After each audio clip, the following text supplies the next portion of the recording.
ada beberapa pekerjaan-pekerjaan yang sifatnya, harus dilakukan secara fisikal seperti kayak stock take, ataupun juga physical asset verification, kemudian juga kirim bank confirmation, printing report. Nah itu mau nggak mau tetap harus dilakukan dan datang ke kantor. Tapi sisanya, memang betul yang tadi Bu Mel sempat sampaikan, kita basically juga semua melakukan pekerjaan itu secara working from home. Dalam hal ini saya akan menyampaikan bahwa robotic processing automation itu sebenarnya itu hanya berupa aplikasi aja, ya tidak akan mengganti IT landscape secara keseluruhan, ya. Robot itu tidak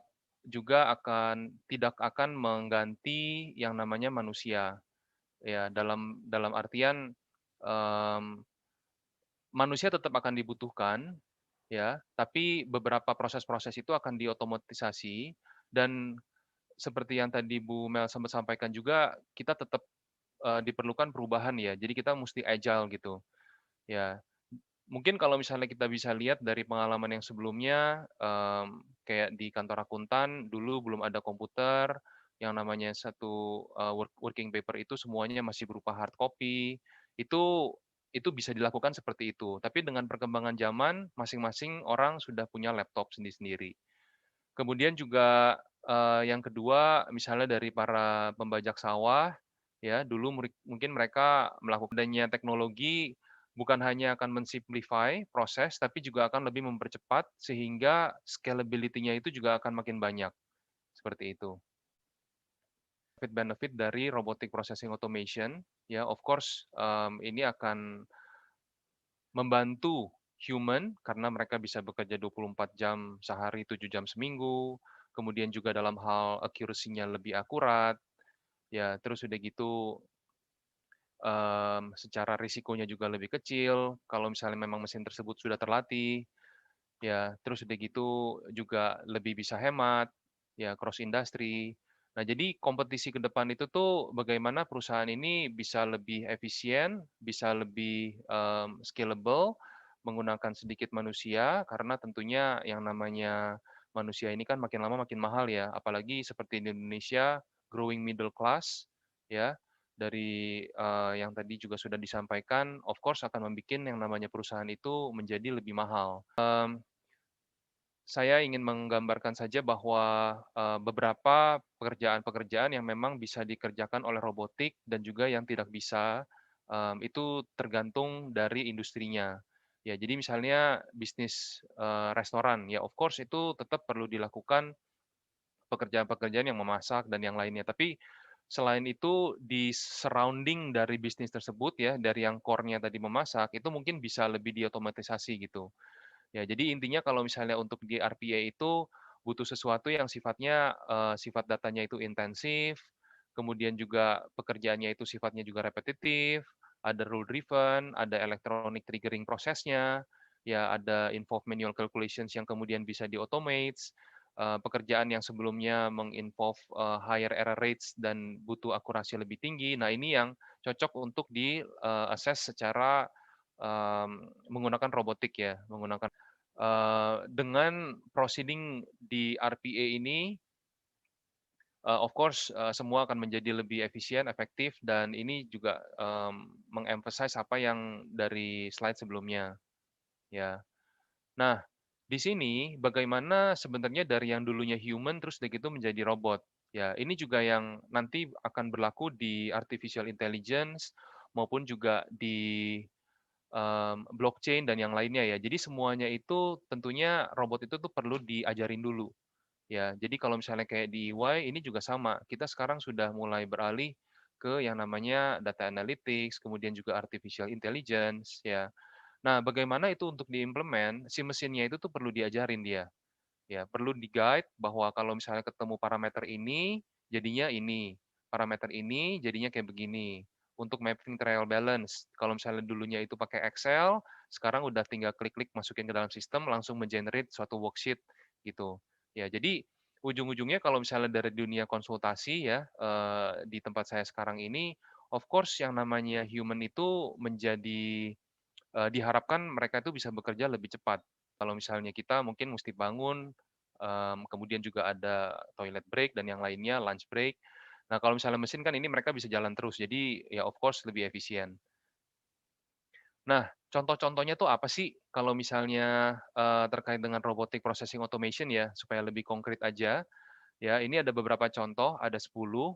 Saya, akan ambil beberapa sampel aja dari sisi finance and accounting, misalnya kayak yang nomor satu, ya ini, dalam hal untuk operational accounting.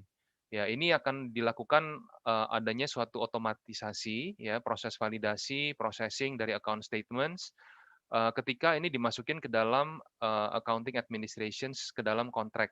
Ya jadi misalnya, ada beberapa kayak template, kemudian, mungkin nanti Pak Ivan juga bisa bisa share ya, apa yang terjadi di, waktu 2000 misalnya. Jadi, yang namanya agreement itu tuh udah nggak perlu diketik satu per satu, diedit-edit satu lagi gitu ya, tapi udah tinggal masukin aja parameter-parameternya, kemudian dimasukin template-nya yang perlu di-include apa-apa aja, diklik langsung menjadi suatu kontrak. Nah, itu yang pertama. Yang kedua, juga, misalnya dalam hal perhitungan commissions kepada agent yang jumlahnya itu voluminous. Ya saya kasih contoh mungkin kalau misalnya nah, kalau misalnya semuanya itu masih dilakukan secara manual, itu pasti error rate-nya itu tinggi. Dan yang kedua, dari sisi agent-nya pun juga mereka akan terima komisinya itu lebih lambat, gitu. Jadi, itu sesuatu, hal yang, sudah diimplement juga di, Prudential. Nah, terus udah gitu yang ketiga, misalnya seperti kayak, journal entries ya.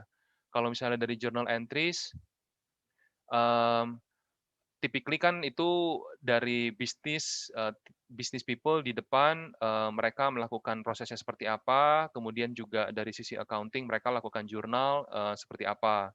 Nah, kalau misalnya dulu mungkin, dalam hal, manualnya kan, semua masih menggunakan paper ya, ada trail-nya, ada, dokumentasi yang berjalan. Tapi kalau misalnya sudah ada RPA ini, semuanya udah lebih diotomatisasi sehingga dari depan sampai belakang sudah, otomatis dan ini bisa dibilang seperti kayak, ERP juga gitu. Ya keempat, contohnya juga misalnya workflow for accounts payable including the payments preparation process. Ya, kemudian juga yang, saya ambil contoh di nomor 6 itu intercompany reconciliation. Nah, ini kebayang kalau misalnya di grup Astra ya, kayak kasusnya nanti, Pak Ivan, itu karena jumlah dari transaksinya itu banyak, transaction related parties-nya juga bisa ada ratusan, ribuan. Kalau misalnya dilakukan secara manual ini akan sangat, consuming time gitu. Jadi makanya kenapa RPA ini, akan lebih, menjadikan proses itu semuanya efisien. Nah, kalau misalnya dari sisi human resource, ya, digitalization-nya itu tuh lebih bersifat seperti kayak virtual interview. Ya, I don't know apakah teman-teman di sini ada yang familiar nggak dengan istilah, hire view ya. Ada suatu tech company, itu hire view, nah itu, Eee, dia tuh melakukan interview proses, tidak perlu dihadiri oleh satu orang, tapi si kandidat tersebut menjawab dari pertanyaan yang, sudah given, ya terus udah gitu direkam. Nah, jadi nanti dari si interviewer-nya dia tinggal, lihat aja replay, hasil dari interview yang dilakukan oleh mesin itu seperti apa. Ya dengan begitu kan prosesnya juga, menjadi lebih cepat dan kalau misalnya ada kandidat yang kira-kira dia itu talented tapi si interviewer-nya udah capek interview duluan, hal-hal seperti itu bisa dihindari. Di halaman ini lebih menggambarkan aja yang tadi saya juga sempat sharing, terkait dengan procurement to pay, ya. Jadi, end to end proses itu, bisa bisa lebih cepat ya, gitu. Nah, di sini saya menggambarkan aja secara overall mengenai, cost and benefit analysis dari automation business case. Jadi, misalnya ada suatu proses ya, yang kalau misalnya dilakukan oleh manusia itu dibutuhkan 8 orang, ya. Di mana pengecekan untuk, customer plan fund eligibility checking itu satu case-nya itu tuh 5 menit, sehingga menjadi ada kalau misalnya 200.000 ya 1 juta menit. Nah, total cost-nya sekian. Tapi kalau misalnya pakai robot itu akan menjadi lebih murah. Ya, waktu dan tempat saya kembalikan ke Pak Ishak. Terima kasih.